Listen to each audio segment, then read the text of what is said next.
the Syrian conflict entering a new stage after the end of the Battle of Aleppo, and with the Syrian government forces backed by Russia achieving a silent victory, let's examine the geopolitics of the energy situation in the Middle East and Syria and why this matters.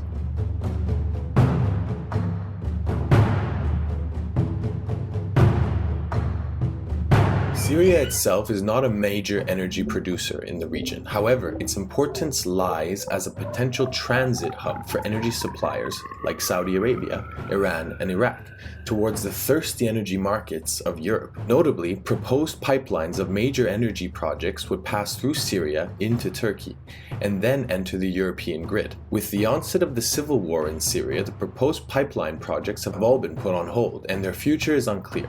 The most important aspect of this is Europe's need for energy diversification. The EU's energy thirst is estimated to be the second largest in the world after the United States.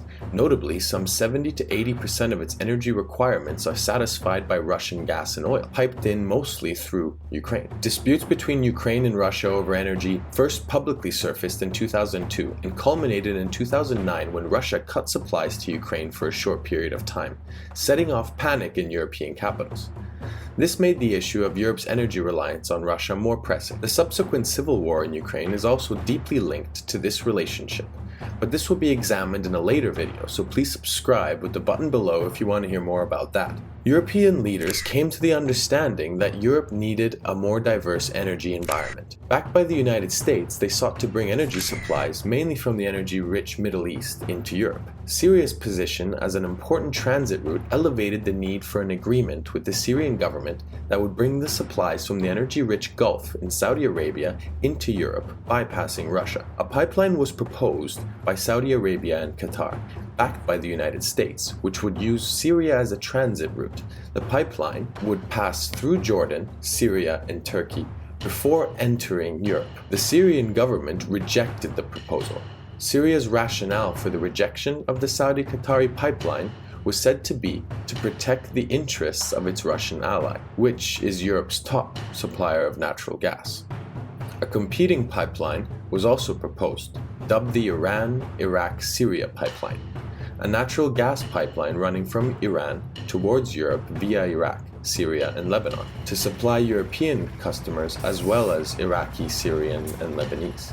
The pipeline ran into numerous problems, mostly from US pressure, and its Swiss backers have since stopped financing it. The earliest proposed pipeline intended to bypass Russia was the Nabucco pipeline, which aimed to bring Caucasus and Iraqi oil through Turkey. However, the project was later scrapped in favor of the Trans-Adriatic pipeline, which has now been almost completed and will start by bringing BP's Azerbaijani energy through Turkey, Greece, Albania, and then into Italy. The project is aimed to start supplying oil and gas by 2018. The pipeline itself is in the final stages of completion. Once ready, this will be the first major means of energy diversification in Europe. Why this matters? Much of the conflicts currently going on in the Middle East and in Syria can in part be related to the energy interests of the related regional and international states and companies. Europe's need for new energy suppliers as a way of shifting its reliance away from Russia has created an influx of willing suppliers. In 2012, an analyst cited by ANSA Mediterranean suggested that Qatar's involvement in the Syrian civil war was based, in part at least, on its desire to build a pipeline to Turkey through Syria.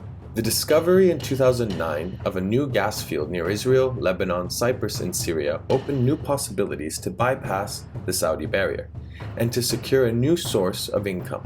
Pipelines are in place already in Turkey to receive the gas. Only Al-Assad is in the way. The result of the Syrian conflict could shift the balance of energy interests in the region, and with Russia's support of the Assad government and its apparent success in the Syrian civil war, especially since its victory in Aleppo, Russia once again seems to be winning the energy pipeline war. The real question is, how will Europe and its American supporters react? I really enjoy making these videos. If you like them, please like and subscribe, and we'll get you with more stories that matter soon. Peace.